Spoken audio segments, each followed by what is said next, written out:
Good afternoon. Welcome to the 2021 Emergency Solutions Grant, or ESG, application webinar. We appreciate your participation today. My name is Angela Sustin, and I am the Director of the Center for Community and Housing Development at the Pennsylvania Department of Community and Economic Development, or DCED. I'm joined by our grant managers, Stacy Hawthorne, Brendan Allman, and Tim Cullen, who will be co-facilitating the webinar with me today. Next slide, please. So the webinar will last approximately 1 hour. All participants will remain muted throughout the webinar. If you'd like to ask a question, please use the chat function to type your question. This webinar will be available on the Pennsylvania COC website, as well as DCED's website in our library. Next slide. So the session is being recorded, and that by participating in this discussion, you're consenting to the recording, storage, and possible distribution of this meeting by a government agency. Does anyone object? If so, please indicate in the chat now.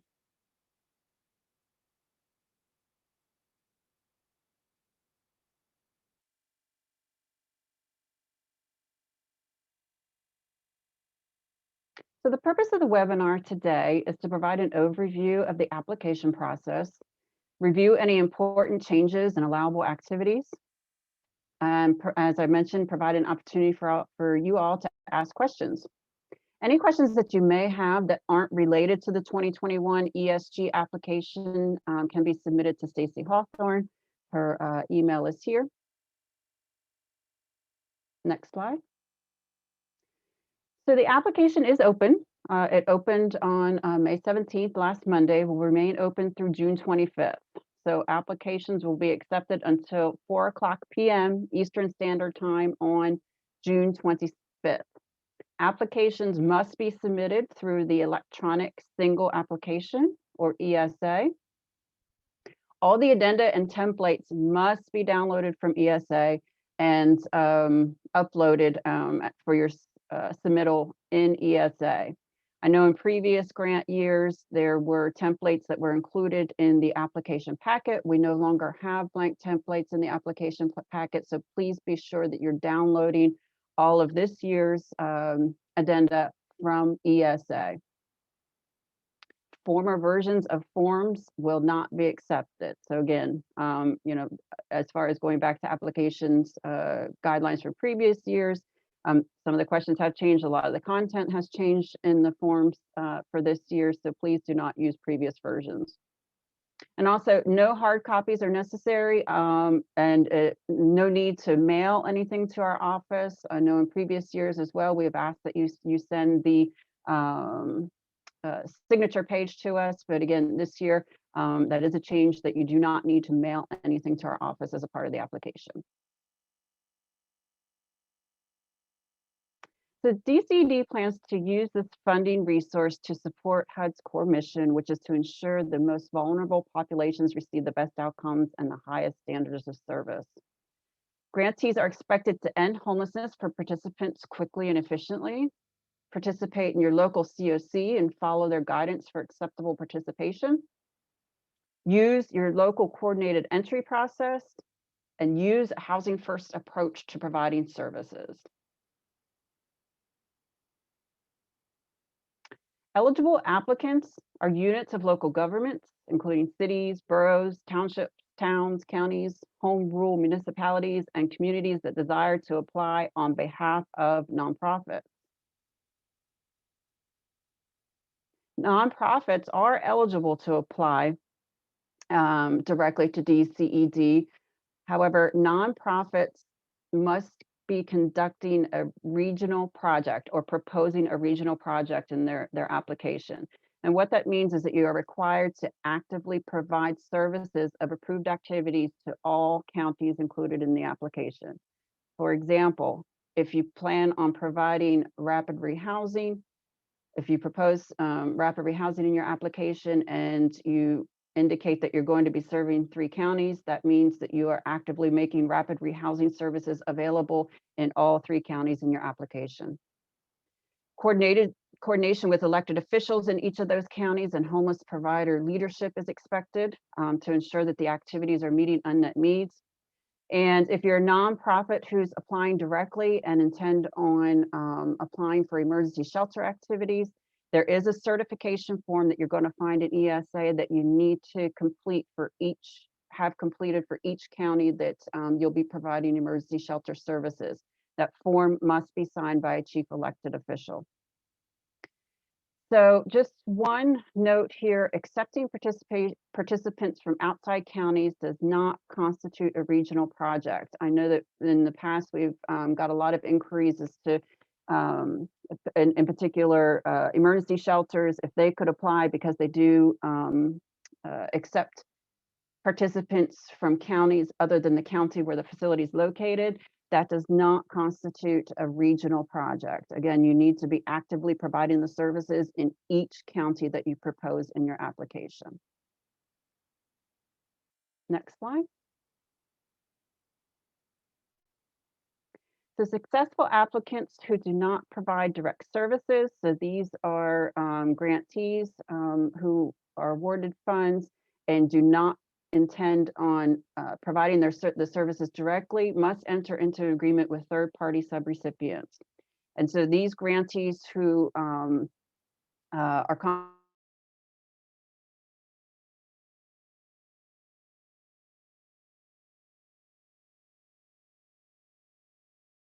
contracts, including this.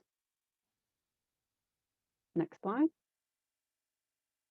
And I will turn it over to Brendan for the next sections. Hey, good afternoon, everyone. Brendan on with DCED here. So we're going to start with conditions for funding. One of the conditions that is a requirement for funding through ESG is that you must follow a housing first approach. That is an approach to provide shelter and housing immediately and with few to no preconditions, behavioral contingencies or barriers.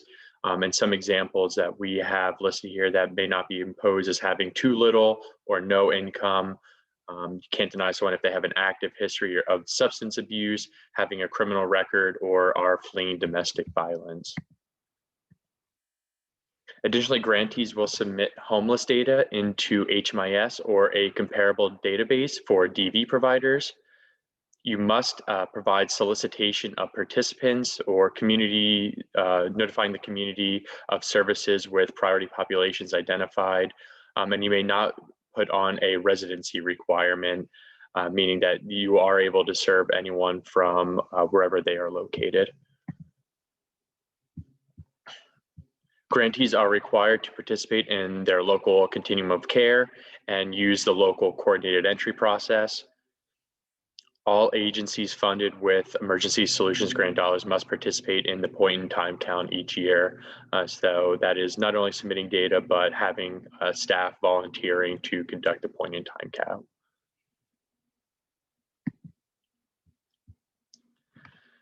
One of the requirements of the application is providing a statement of need. This is a document that provides a needs-based and data-informed narrative with detailed explanation of homelessness in your communities that provides a description of how the agency will provide a comprehensive range of services, including partnerships with mainstream resources and gaps in services. All program design forms must indicate how the agency will meet the needs of the community as outlined in the needs statement. And again, I just want to reinforce the use of data, whether that's PIT count data, coordinated entry data, to reinforce your request that really shows that there is a need in your community for the services you're requesting. Some additional conditions for funding is you must follow the rent reasonableness and fair marking rent requirements. If you're providing rental assistance, you must develop and implement standards to ensure compliance with these regulations. All federal requirements must be met in 24 CFR 576, which is also outlined in the application, meaning you must follow fair housing, equal access, prohibition against involuntary family separation, single-sex shelters, and ADA compliance. So the allocation for the FY2021 regular ESG, we have about $5.7, almost $5.8 million available. Under rapid rehousing, there is no minimum statewide allocation percentage. no more than 60% may be used for emergency shelter and street outreach. This is pretty typical standard for a regular allocation. However, there is no cap for operational support for emergency shelter operation activities. We used to have a limit on that, but that is waived moving forward, or at least in this application. And something new, federal direct entitlement grantees are eligible to apply for all ESG activities.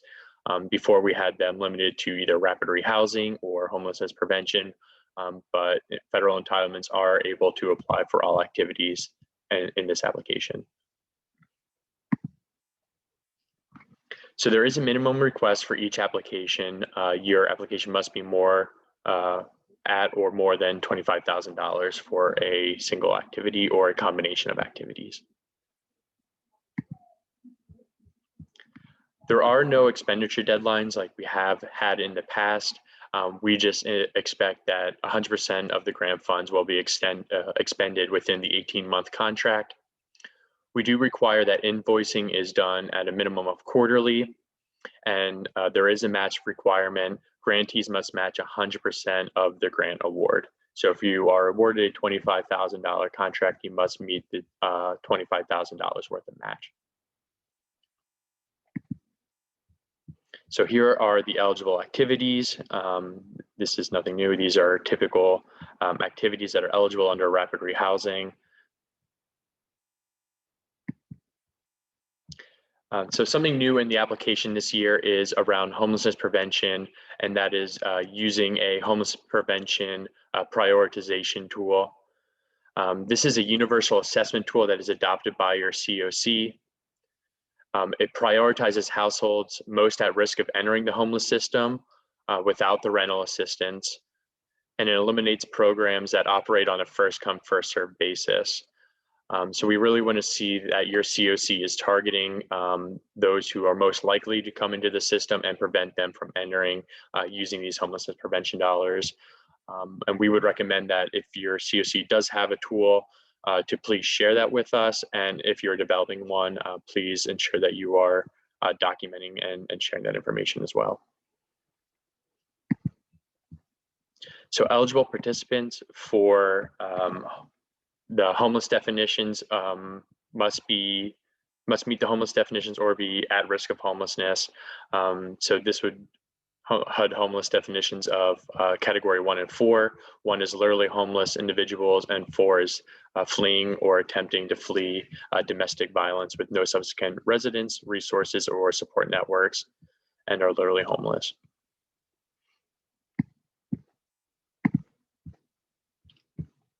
So the at risk of homelessness definitions, they have to have an annual income below 30% of the median family income and does not have the sufficient resources or support networks, and meets one of the following conditions, such as having to move due to economic reasons 2 or more times during 60 days immediately preceding the application for homelessness prevention assistance, or they are living in a home of another due to economic hardship.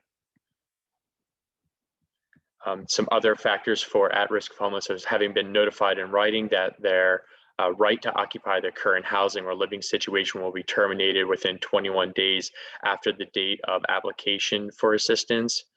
If they are living in a hotel or motel and the cost of the hotel motel stay is not paid for by charitable organizations or federal, state, or local government programs for low-income individuals.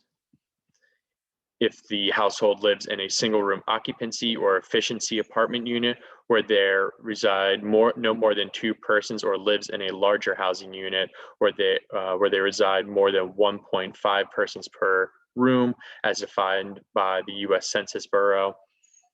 If they are exiting a publicly funded institution or system of care, such as healthcare facility, a mental health facility, foster care, or other youth facility or correctional program or institution, or otherwise lives in housing that has characteristics associated with instability and an increased risk of homelessness as identified in the DCD's approved consolidated plan.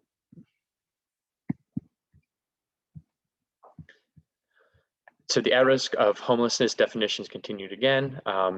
Category 2 is a child or youth who does not qualify as homeless under section 387 Part C or Part 3 of the Runaway Ad Homeless Youth Action, and you can find out that federal code. And Category 3, a child or youth who does not qualify as homeless under the Section 724(2) of the McKinney-Vento Homeless Assistance Act at that code, and the parents or guardians of that child or youth living with him or her.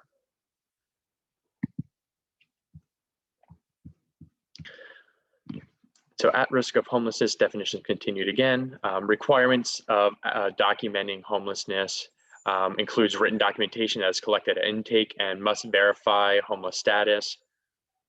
You show that there is a priority for obtaining evidence that includes third-party documentation first, intake worker observations, certification from persons seeking assistance. If funded, this information must be submitted with every invoice where we require reimbursement under rapid rehousing and homelessness prevention, and should also be documented in the case files. Emergency shelters must provide proof of clients served, and form supporting documentation requirements to be submitted to DCED. So here is the form that we require Balance of State communities to use. I know maybe entitlement communities may use a different form, but we will encourage you to use the form shared here. We can always share that with you if you need this documentation. So I will pass it over to Stacy to take over the rest.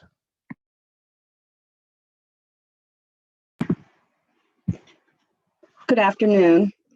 So continuing on, when submitting your application, you want to log on to the address here, the https esa.dced.state.pa.us. You can log in or register as a new user, and you would go to the Emergency Solutions Grant as the program. There's a application walkthrough available if you're new to the electronic single application. If you have any questions regarding the application itself, whether you're submitting or you run into an issue, please contact our customer service center directly. And their number listed here is 800-379-7448. And any questions regarding ESG, Emergency Solutions Grant, you can contact me directly at shawthorne@pa.gov. Next slide.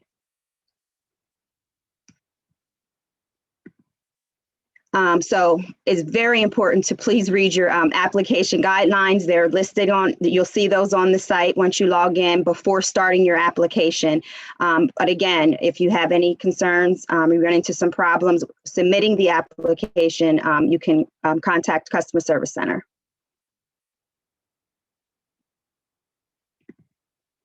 So in the application for resolution for the municipality, it's important to make sure that it is completely filled out. That's what the form is going to look like when you see that.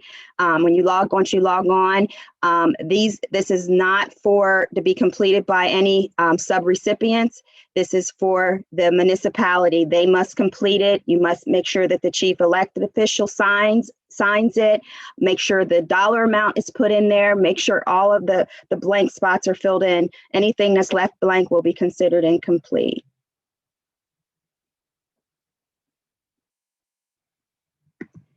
Next slide. And then this one here is a little different because this is for the nonprofits who are applying for the resolution for the nonprofits. This must be completed by the president chair of the nonprofit organization. Again, it's important that all of this blank spots are completed. Anything left blank, again, it's considered incomplete. So please make sure you review and complete the form, the resolution. So for public participation, the applicant must include evidence of a public participation. You must advertise the intent to apply, the amount requested, and the activities that are going to be proposed. You must provide opportunity for public comment. So public participation It has to be documented by citizen participation statements, and it must include a public meeting advertised on the unit of local government or nonprofit organization's website, along with the public participation in a non-legal section of the newspaper of general circulation. So it's going to be effective for residents on opportunity to discuss the program. The meeting must separately be advertised and conducted and may not be held either before or after a regular scheduled unit of local government meeting and or board meeting. If the applicant uses social media for public participation, provide a list of where it was posted along with a copy of the statement.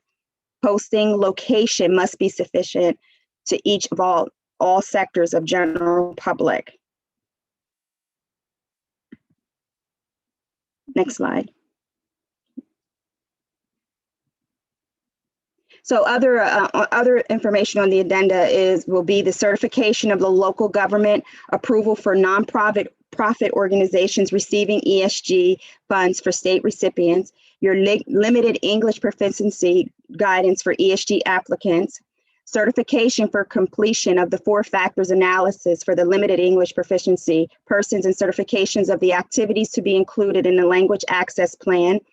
You will have to have the language access plan certification, your statement of insurances, any match commitment letters, management standards, coordination of services, statement of needs, your written standards, and your program designs for you must submit for each subrecipient carrying out the activity. So if you have 3 subrecipients that are all applying for rapid rehousing, then we should see 3 program designs for rapid rehousing for each of those subrecipients. So and listed below are the program design forms that you'll see in the application, which is rapid rehousing, street outreach, homelessness prevention, emergency shelter. Next slide. And I'll just add, we did add an HMIS program design form recently, so make sure that that is also being completed if you're requesting HMIS funds. Thank you, Brendan. And I'm not seeing that on the whole screen, so. Okay, so when we award your contract, if you're awarded, of course, as mentioned earlier, you will be required to submit invoices for your contract. And again, this time we're no longer doing expenditure requirements or percentages spent by a certain amount of time. So all we ask is that the funds are expended by before the end of the contract period, and you submit at least one invoice, at least quarterly. That doesn't hold you locked in. If you want to, submit more than quarterly, you can, but we ask that you submit quarterly. It's really not a good idea if you submit one invoice at the end of the contract, because again, if the invoice has to be sent back for changes and things like that, it does make it difficult because there is a timeline that's required for grantees to be paid and for your subrecipients to be paid. So, it's very important that you submit invoices during the contract period and not at the latter end of the contract.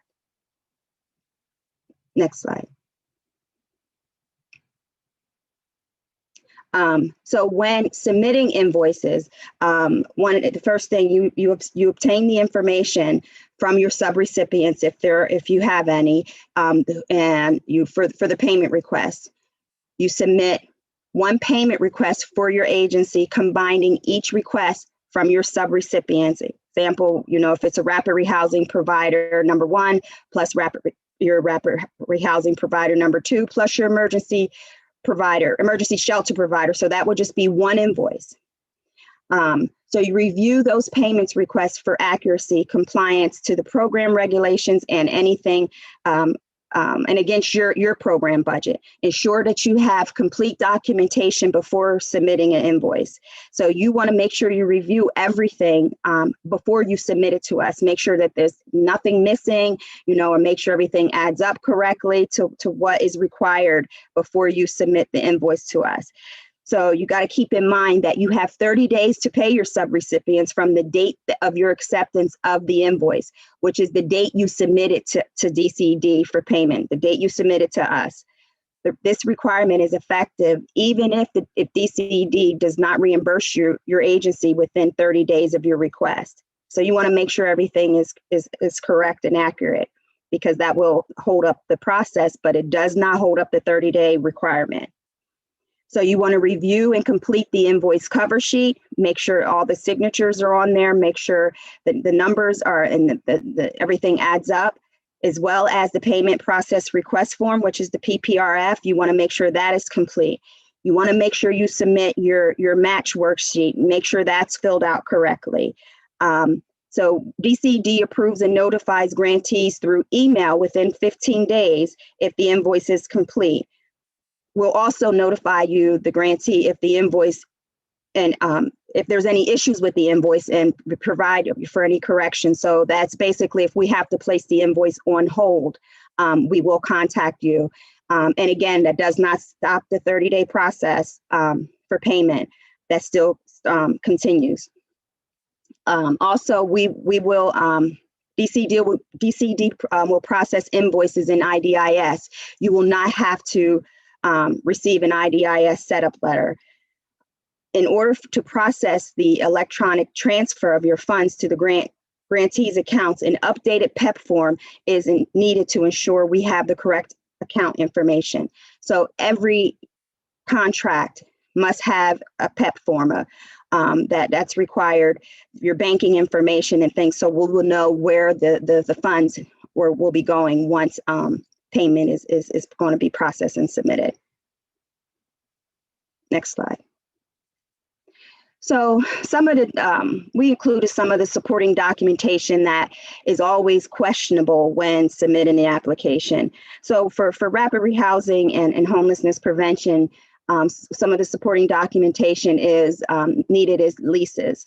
So that is the lease between, the lease must be between the landlord and the tenant, which is the program participant. And what constitutes an appropriate lease you can find in our regs under 576.106 section G. Can it be handwritten? Yes, it can be handwritten, but it must be legible, must be legible. So it must be clear. You can't send us a faded copy. You know, it must be as clear and legible as possible. So in the lease, we do know leases landlords can have long leases, several pages of leases, but when you're submitting it for us for review, what we only need the pages that has the landlord's name, the name of the tenant, the date the lease covers, the amount of the rent and the security deposit. It's important for the location of the property with complete address. And if the tenants are responsible for any utilities or legal fees, and the signature page that has the tenant and the landlord's name on there. We also need the rental agreement, and that is the agreement between the subrecipient, between the grantee or the subrecipient and the unit owner, which would be the landlord. Next slide. Other things that we felt would be important to know is the difference when submitting for any utility bills. You know, the difference between a final bill versus a shut-off notice. So a final bill is the last bill a program participant will receive before the service is shut off at the location because they are moving, you know, et cetera. A shut-off notice is a final bill for that a client may receive for non-payment. So a final bill for moving is not considered a shut-off notice. A shut-off notice, it should say shut-off notice on the bill itself, the utility bill. So just please make sure you pay attention to the difference of when submitting that information.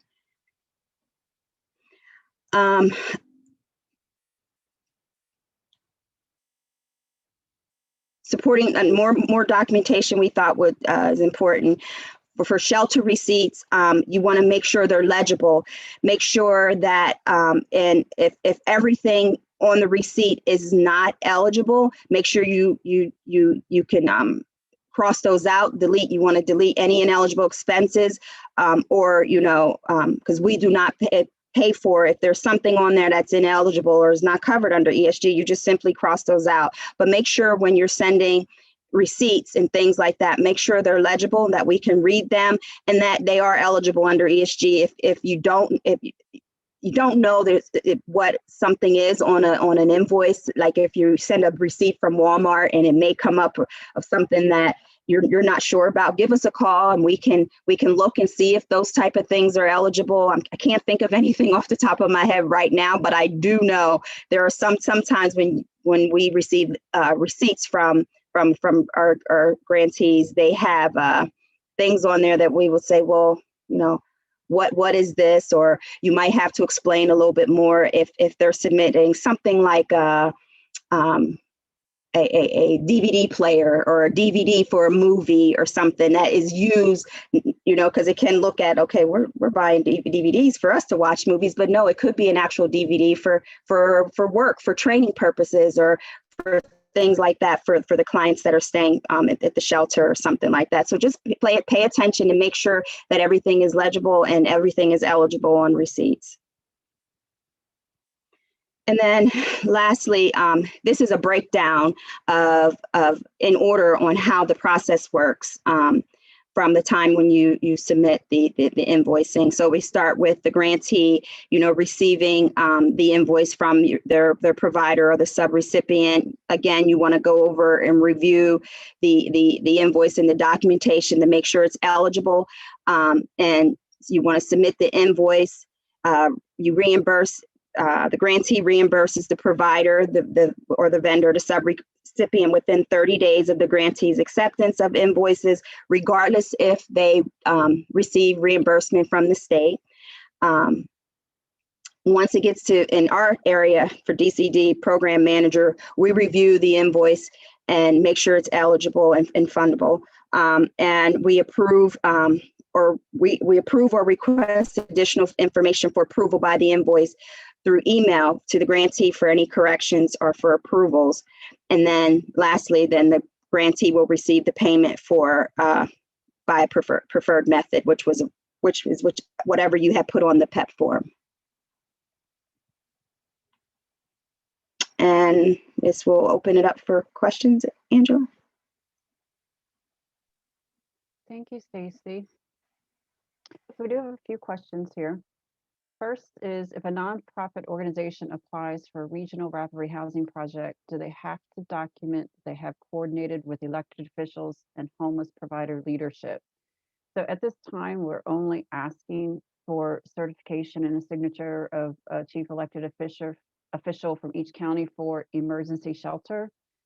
However, on the program design forms for rapid rehousing and homelessness prevention, we do ask that applicants describe how they are going to coordinate with their COC to ensure that the project aligns with the COC strategic plan. So we do have an area, even though we aren't asking for a chief elected official to sign off, we are asking to describe how they made sure that it aligns with their COC strategic plan.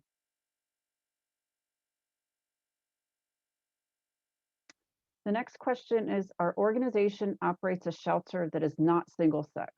Is this a problem? It also serves those who identify as transgender. So if you're serving more than one gender at your shelter, that certainly, it is not a problem and it would be applicable. I think when it comes to equal access, what you want to keep in mind is if you're serving families, that you must serve families of all composition. That if you're a shelter that serves only women and children, that's not acceptable under equal access, that you would have to serve any families as they present, whether it be same-sex couples with children or a single father with children. So just pay attention to the equal access and what's under the equal access rule and what's permitted as it pertains to emergency shelter. So if you're serving single individuals, though, I will say that that you are permitted to serve only single men or only single women. at shelters. But it sounds like, if I'm reading this question correctly, that that you serve all genders at the shelter, which, as I stated, would be acceptable. And Stacy, Brendan, Tim, feel free to chime in if there's anything else that you want to add. Let's see here. Another question: if public hearings are held remotely, not in person, is that still okay? The meeting login information will be provided in the advertisement. Yes, that is acceptable. That as long as the participants are those that want to attend have access, and if they can attend virtually, either through phone or through Skype or Zoom, whatever you want to use, that's fine. You don't have to have an in-person meeting, but if you're holding a virtual meeting and allowing people to bring their comments at a virtual meeting, that is fine.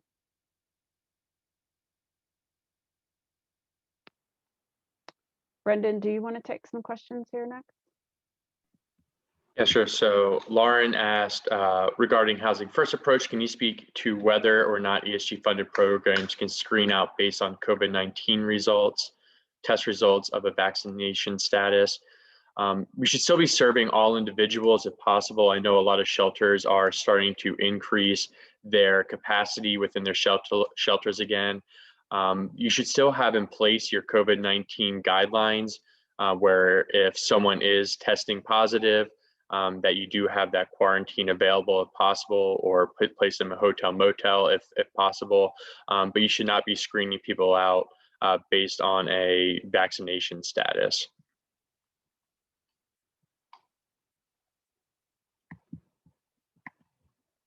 Laurie asks, emergency shelter serving only pregnant women or victims of human trafficking. That is not acceptable per Housing First, correct? I wouldn't say that's a Housing First issue. Housing First is more like requiring them to go to services and doing drug testing or mandatory classes, things of that nature. This is more of just an eligibility issue, but I wouldn't say that it's not ineligible services, especially if it's a specific victims of human trafficking or domestic violence shelter.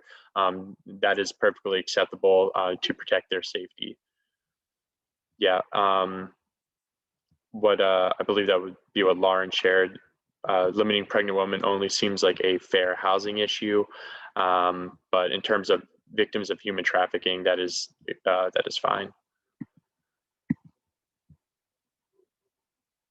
Angela, any thought on that? No, and again, I think it does go back to more the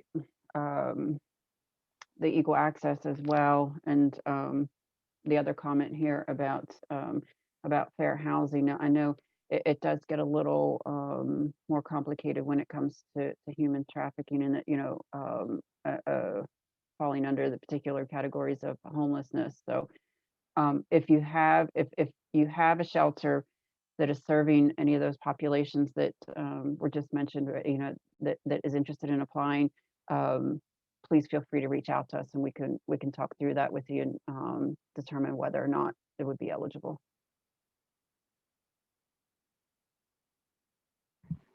Those were all the questions in the Q&A box up to this point. I'll give it another minute or two and see if anything else comes through.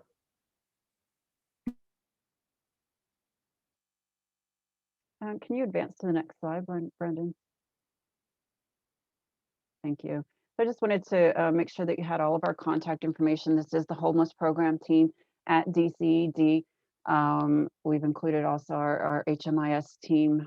Feel free to jot down or take note of their email addresses or our email addresses if you'd like to reach out to us with any questions that you have.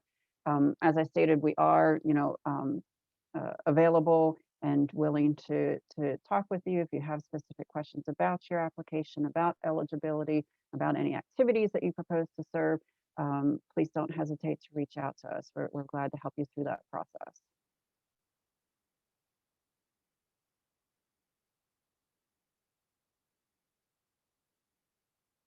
And we'll do a last call for questions.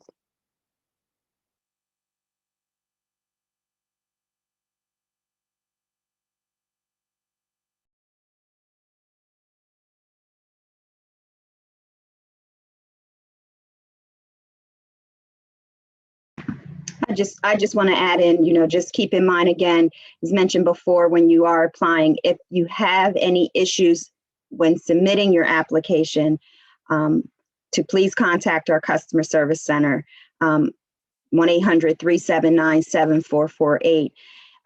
We in homelessness, homeless program, we can't help you with anything that has to do with submitting the application. So any issues you have with that, just please make sure you contact customer service. Thank you, Stacy. All right, well, seeing no other questions, I think we will wrap up our webinar for today. Thank you so much for attending. We'll look forward to seeing your applications. And again, reach out if you have any questions. This concludes the webinar. Have a wonderful afternoon. Thanks, everyone. Take care. Thank you.